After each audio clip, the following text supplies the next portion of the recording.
السلام علیکم ورحمۃ اللہ وبرکاتہ۔ الحمد للہ رب العالمین والصلاة والسلام علی سید الانبیاء وافضل المرسلین نبینا محمد وعلی آلہ واصحابہ اجمعین، اما بعد۔ وعن ابی سعید الخدری رضی اللہ تعالی عنہ قال قال رسول اللہ صلی اللہ علیہ وسلم اذا سمعتم النداء فقولوا مثل ما يقول المؤذن، متفق علیہ۔ وللبخاری عن معاویہ ولمسلم عن عمر في فضل القول كما يقول المؤذن كلمة كلمة سوى الحيلتين فيقول لا حول ولا قوة إلا بالله۔ محترم بزرگوں، معزز حاضرین، یہ درس حدیث کا یہ سلسلہ جس میں کتاب باب الاذان کے متعلق روایات کو ذکر کیا جا رہا تھا، اسی سلسلے کی یہ ایک حدیث ہے جو میں نے آپ لوگوں کے سامنے پڑھی، جس کے راوی حضرت ابو سعید خدری رضی اللہ تعالیٰ عنہ ہے۔ حضرت ابو سعید خدری رضی اللہ تعالیٰ عنہ کی اس حدیث کا خلاصہ یہ ہے کہ مؤذن اذان کے کلمات جو کہے وہ بھی ایک ذکر ہے، اس لیے جو بندی سنے اسے اسی طرح دہرائے، جو اذان کے کلمات کو سنے اسے ویسے ہی دہرائے، جیسا کہ اس حدیث میں اللہ کے رسول صلی اللہ علیہ وسلم نے حکم دیا۔ کہتے ہیں ابو سعید خدری رضی اللہ تعالیٰ عنہ کہ اللہ کے رسول صلی اللہ علیہ وسلم نے فرمایا کہ جب تم اذان سنو تو ویسے ہی کہو جیسے مؤذن کہتا ہے۔ دوسری روایت میں جو صحیح مسلم کی ہے اس میں یہ ہے کہ ایک ایک کلمہ بیان کیا گیا، اس کے بعد یہ کہا گیا کہ حی علی الصلاۃ اور حی علی الفلاح میں وہی کلمہ نہیں دہرانا ہے، بلکہ اس کی جگہ لا حول ولا قوت الا باللہ کہنا ہے۔ یہ حدیث اذان کے جواب کے سلسلے میں اس کے اوپر دلالت کر رہی ہے کہ جب اذان سنا جائے تو اس کا جواب دیا جائے۔ اب اذان کا جواب دینا یہ واجب ہے یا مستحب ہے، اس کے بارے میں بھی علماء کا اختلاف ہے، لیکن جو اکثر علماء ہیں، جو جمہور اہل علم ہیں، وہ یہ کہتے ہیں کہ اس کا جواب دینا یہ مستحب ہے۔ یہ مستحب ہے اس لیے کہ کئی ایک موقع پر یہ بات ثابت ہوئی کہ اللہ کے رسول صلی اللہ علیہ وسلم نے صحابہ کو جہاں ایسی باتیں سکھلائی جس سے وہ انجان تھے نماز کے متعلق، جیسے کہ سفر کے تعلق سے آپ نے کہا کہ اذا حضرت الصلاۃ فلیؤذن لکم احدکم ولیؤمکم اکبرکم، کہ جب سفر میں رہو نماز کا وقت ہو تو جو تمہیں کا ایک بندہ اذان دے اور جو بڑا ہے وہ امامت کرے۔ تو علماء اس سے استدلال کرتے ہوئے یہ کہتے ہیں کہ یہاں پہ سکھلایا جا رہا تھا، تو اگر جواب دینا بھی واجب ہوتا تو اللہ کے رسول یہ بھی کہتے کہ اذان دو اور جواب دو، اس کے بعد تب یہ وجہ استدلال ہے۔ اسی طرح ایک مرتبہ اللہ کے رسول صلی اللہ علیہ وسلم نے اذان کا کلمہ سنا اور اس کے بعد آپ نے دوسرا کلمہ کہا، تو اس طرح جمہور اہل علم کی جو بات ہے وہ کچھ حد تک راجح نظر آ رہی ہے کہ اذان کا جواب دینا یہ واجب نہیں لیکن مستحب ہے، اس میں کوئی دو رائے نہیں ہے کہ یہ باعث ثواب اور اللہ کے رسول کی سنت ہے۔ اب یہ اس حدیث میں ایک مسئلہ یہ ہے کہ ساری حدیث جو اذان کے کلمات ہیں وہ ویسے ہی دہرائے جائیں گے سوائے حی علی الصلاۃ اور حی علی الفلاح کے، اور اس میں بڑی اچھی مطابقت ہے کہ سارے کلمے تو ذکر کے ہیں اس لیے اسے ویسے ہی دہرایا جائے گا،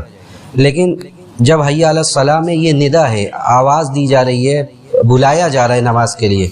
تو نماز کے لیے بلایا جا رہا ہے تو اسی لیے اس کے جواب میں لا حول ولا قوت الا باللہ کہا جاتا ہے، اس لیے کہ گویا کہ بندہ یہ اپنے عاجزی اور اپنے بے بسی کا اظہار کر رہا ہے کہ مجھے نماز کے لیے آواز دی جا رہی ہے لیکن ہم نماز پڑھنے پر قادر ہے اللہ تیرے قوت سے اور تیرے توفیق سے ہی ہیں، اسی لیے وہ کہتا ہے کہ طاقت اور توفیق یہ سب اللہ کی طرف سے، اور وہ اپنے عاجزی اور اپنے انکساری کا اظہار کرتے ہوئے یہ کلمہ پڑھتا ہے۔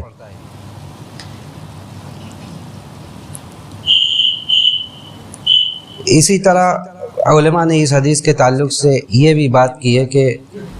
جو بھی آدمی ہے جو کسی بھی ذکر وغیرہ میں لگا ہوا ہے لیکن جب اذان سنے تو وہ اذان کا جواب دے، یہ زیادہ بہتر ہے، کیونکہ باقی جو اذکار ہیں وہ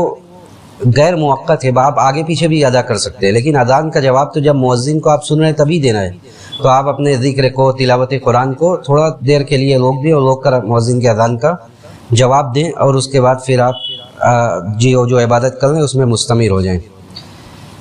یہاں تک کہ یہ بحث کی ہے علماء نے اپنی کتابوں میں کہ جو نماز میں ہے یعنی نفلی نمازوں میں کیا وہ بھی دے گا، لیکن راجح بات یہ ہے کہ اس کو دینے کی ضرورت نہیں ہے۔ یہاں پر ایک مسئلہ اسی سے متعلق ہی آ جائے کہ جب امام جمعہ کے دن خطبہ دینے کے لیے ممبر پر ہے اور اذان دی جا رہی ہے، اب لوگ بعد میں جو آتے ہیں تو کیا وہ ان کا کھڑے رہ کر جواب دینا ضروری ہے یا وہ فوراً تحیۃ المسجد پڑھنے میں لگ جائیں؟ دیکھیے دونوں طرف علماء گئے ہیں، شیخ ابن باز رحمہ اللہ کہتے تھے اپنے زمانے میں ان کا فتویٰ یہ تھا کہ وہ پہلے جواب دے اس کے بعد سنت پڑھے، لیکن ابن عثیمین اور موجودہ زمانے میں شیخ صالح الفوزان حفظہ اللہ ان لوگوں کا فتویٰ یہ ہے کہ وہ مسجد میں داخل ہو، وہ سنت شروع کرے، اذان کا جواب دینے کے لیے اسے رکنے کی ضرورت نہیں ہے، کیونکہ خطبہ کا سننا بھی یہ جمعہ میں واجب ہے، تو وہ اس میں نہ ٹائم لگائے، وہ جیسے ہی مسجد میں داخل ہو وہ سنت پڑھے۔ لیکن اگر کوئی آدمی، چونکہ علماء کے فتاوے موجود ہیں اور اجتہادی مسئلہ ہے، تو اگر کوئی آدمی آ کے پہلے سنت پڑھ رہا ہے خفیف یعنی ہلکی سنت 2 رکعت پڑھ رہا ہے تو کوئی مسئلہ انشاءاللہ نہیں ہے۔ اسی طرح کئی اذانیں ہو رہی ہیں، جیسے آج کل محلے میں بے شمار اذانیں ہوتی ہیں، تو کیا ہر اذان کا جواب دینا یہ ضروری ہے یا ایک اذان کا جواب دے دیا جائے وہ کافی ہے؟ دیکھیے اس میں زیادہ مناسب بات یہی لگ رہی ہے کہ چونکہ ذکر ہے، اگر آپ دے دیں تو کوئی مسئلہ نہیں ہے، بہتر ہے، افضل ہے۔ آپ جب اذان کا کلمہ سنیں تب آپ جواب دیں، یہ آپ کے لیے بہتر ہے۔ اسی طرح اذان کے جواب کے تعلق سے ایک حدیث میں یہ بھی آتا ہے، جیسے فجر کے اذان کا مسئلہ ہے کہ فجر کے اذان میں جب الصلاۃ خیر من النوم کہا جائے تو وہی جملہ دہرایا جائے گا، کیونکہ اس کے تعلق سے استثناء کوئی حدیث میں وارد وغیرہ نہیں ہوا ہے۔ جو حدیثیں اس طرح کی آ رہی ہے کہ صدقت و بررت، یہ سب روایات سب ضعیف ہے۔ اسی طرح اذان کا جواب جب دیا جائے گا تو کیا اب کسی سے ہم نے بیچ میں اذان سننا شروع کیا تو کیا وہ پوری اذان پہلے سے پڑھے گا؟ یعنی ہم نے حی علی الصلاۃ سنا تو کیا ہم حی علی الصلاۃ کا جواب دیں گے یا ہم اللہ اکبر پوری اذان کہیں گے؟ دیکھیے ایک مشہور سعودی عالم تھے محمد بن ابراہیم آل الشیخ، انہوں نے کہا کہ زیادہ بہتر بات یہی لگتی ہے کہ جو سنے اس کا وہ جواب دے، اس نے جہاں سے سنا ہے وہاں سے وہ جواب دے، اسے پیچھے کے کلمے کو دہرانے کی ضرورت نہیں ہے۔ اسی طرح صحیح مسلم کی ایک روایت میں یہ بھی آتا ہے کہ آدمی جب اذان میں اشہد ان لا الہ الا اللہ سنے اور اشہد ان محمد رسول اللہ سنے تو یہ دونوں کلمے کے بعد وہ ان دونوں کلموں کا تو جواب ہو بہو دے، اور اس کے بعد صحیح مسلم کی روایت ہے کہ اس میں یہ بھی ہے کہ اللہ کے رسول نے یہ بھی کہا ہے بسا اوقات کہ رضیت باللہ ربا وبالاسلام دینا وبمحمد نبی رسولا، تو بندہ یہ بھی کہہ سکتا ہے۔ اسی طرح اذان کے تعلق سے اور اس حدیث کے تعلق سے ایک مسئلہ یہ بھی ہے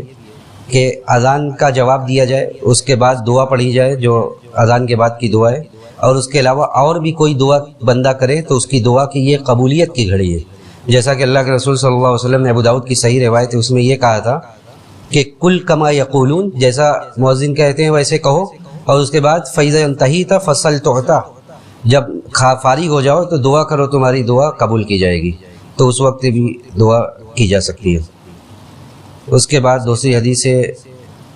اللہ کے رسول صلی اللہ علیہ وسلم سے روایت کرنے والے حضرت عثمان بن ابی العاص رضی اللہ تعالیٰ عنہ ہیں، کہتے ہیں کہ انہو قال یا رسول اللہ اجعلنی امام قومی قال انت امامهم واقتدی باضعفهم واتخذ مؤذنا لا یأخذ على اذانه اجرا۔ عثمان بن ابی العاص کہتے ہیں کہ اللہ کے رسول سے انہوں نے کہا کہ اللہ کے رسول مجھے اپنی قوم کا امام بنا دے، اللہ کے رسول نے کہا کہ انت امامهم، جاؤ تم امام ہو اپنی قوم کے۔ اس کے بعد آپ نے کہا کہ واقتدی باضعفهم، جو کمزور لوگ ہیں جب امامت کرنا تو جو کمزور لوگ ہیں ان کی رعایت کیا کرو، اور مؤذن ایسا مؤذن رکھو جو اپنی اذان پر اجرت نہ لیتا ہو۔ دیکھیے اس روایت میں پہلی بات تو یہ ہے کہ امامت کا مطالبہ کرنا جائز ضرور ہے اس آدمی کے لیے جو آدمی اس لائق ہے کہ وہ قوم کی امامت کر سکتا ہے، اپنے علم کے حساب سے، اپنے کردار کے حساب سے اگر وہ آدمی اس لائق ہے اور وہ مطالبہ کر رہا ہے تو اس میں کوئی حرج نہیں ہے، لیکن یہ اولا ہے کہ وہ مطالبہ نہ کرے بلکہ اسے اس لائق سمجھا جائے کہ اسے امامت سونپی جائے، بلکہ ائمہ نے، محدثین نے اپنے کتابوں میں اس ہیڈنگ کو قائم کیا ہے کہ ایسے آدمی کی امامت مکروہ ہے جس سے لوگ پسند نہیں کرتے، جسے لوگ پسند نہیں کرتے اسے امامت نہیں کرنا چاہیے. کہ ایک آدمی زبردستی کی امامت کر رہا ہے اور سارے لوگ اسے ناپسند کرتے ہیں، ایسے لوگوں کو امامت نہیں کرنی چاہیے. اس کے بعد دوسرا مسئلہ اللہ کے رسول نے اس حدیث میں کہا کہ جب نماز پڑھایا کرو تو جو کمزور لوگ ہیں ان کی رعایت کیا کرو. اب کمزور لوگ کی رعایت کا مطلب یہ نہیں ہے کہ مسلسل سنتوں کو چھوڑا جائے اور یہ کہا جائے کہ آپ بہت کمزور لوگ ہیں. یعنی یہ فجر کی نماز جمعہ کے دن لمبی ہو رہی ہے تو اس کو لوگوں کی رعایت کرنے کے لیے روزانہ یہ عادت ہر جمعہ کو بنا لی جائے کہ اب سورہ الف لام میم سجدہ اور سورہ دال نہیں پڑھا جائے گا بلکہ دونوں رکعت میں ایک سورت پڑھی جائے گی. ایسا بھی ہو رہا ہے، یعنی دونوں رکعت میں ایک سورت پڑھی جائے گی. یہ تخفیف نہیں ہے بلکہ یہ تو سنت کو مسلسل چھوڑنا ہے. کبھی کوئی استثناءات ہر جگہ ہوتے ہیں، کبھی کوئی مسئلہ ہو گیا بات الگ ہے. یہ مستقل اور ہمیشہ کے دونوں ہمیشہ تخفیفی ہو تو یہ تخفیف کا مطلب یہ نہیں ہے. تخفیف کا مطلب یہ کہ سنت کی ادائیگی کے ساتھ جن چیزوں میں رعایت کی جا سکتی ہے اس میں رعایت کی جائے. رکوع اتنا لمبا نہ کیا جائے کہ فجر کا وقت ہے لوگ گر جائیں، سجدہ اتنا لمبا نہ کیا جائے کہ سو جائیں. یعنی جن چیزوں میں رعایت ہو سکتی ہے پورے ارکان کے صحیح طریقے سے ادائیگی کے ساتھ جس میں رعایت ہو سکتی ہے اس میں رعایت کیا جائے اور سنت کا بھی اہتمام کیا جائے. اس کے بعد اس حدیث کا آخری مسئلہ یہ کہ اللہ کے رسول نے کہا کہ ایسا مؤذن رکھو جو اپنے اذان پر اجرت نہ لے. اس لیے اس مسئلے میں علماء نے 3 باتیں ذکر کی. کہا کچھ لوگوں نے جیسے متقدمین احناف جو تھے ان کا یہ قول تھا کہ ایسے مؤذن کو رکھنا ہی جائز نہیں ہے جو اجرت لے، یعنی جو اپنے اذان پر پیسہ لے. اس کے بعد پھر حالات و ظروف بدلے، یہاں تک کہ علامہ ابن تیمیہ رحمہ اللہ نے اپنے زمانے میں یہ فتویٰ دیا کہ اب حالات جس طرح سے لوگوں کے اندر دین بیزاری پیدا ہو رہی ہے اب ایسا مؤذن ملنا مشکل ہے. انہوں نے اپنے زمانے میں کہا تھا، اس لیے انہوں نے یہ فتویٰ دیا اور بعد کے متاخرین احناف نے بھی یہی فتویٰ دیا کہ ایسے مؤذن کو رکھنا جائز ہے جو اپنے بوقت ضرورت ایسے مؤذن کو رکھنا جائز ہے جو اپنے اذان پر اجرت لے، اسے معقول اجرت دی جائے، اس میں کوئی مذائقہ نہیں ہے. اس لیے کہ اب دین بیداری کا جو عالم ہے آپ کو فری والا مؤذن ملنا ہی مشکل ہے جو للہ فی اللہ صرف اذان دے. لیکن یہ اولا اور افضل ہے کہ اگر ایسا مؤذن ہو جو اپنے اذان پر اجرت نہ لیتا اور اس کی آواز بھی اچھی ہو جو للہ فی اللہ اذان دیتا ہو، یہ زیادہ اولا اور افضل ہے. تو اس حدیث میں یہ سب مسائل تھے. ہم اللہ سبحانہ و تعالیٰ سے یہی دعا کرتے کہ رب العالمین ہمیں حدیث کو پڑھنے، اس کو سمجھنے اور اس پر عمل کرنے کی توفیق نصیب فرمائے. وصلی اللہ علی نبینا محمد وعلی آلہ واصحابہ اجمعین. السلام علیکم ورحمۃ اللہ وبرکاتہ.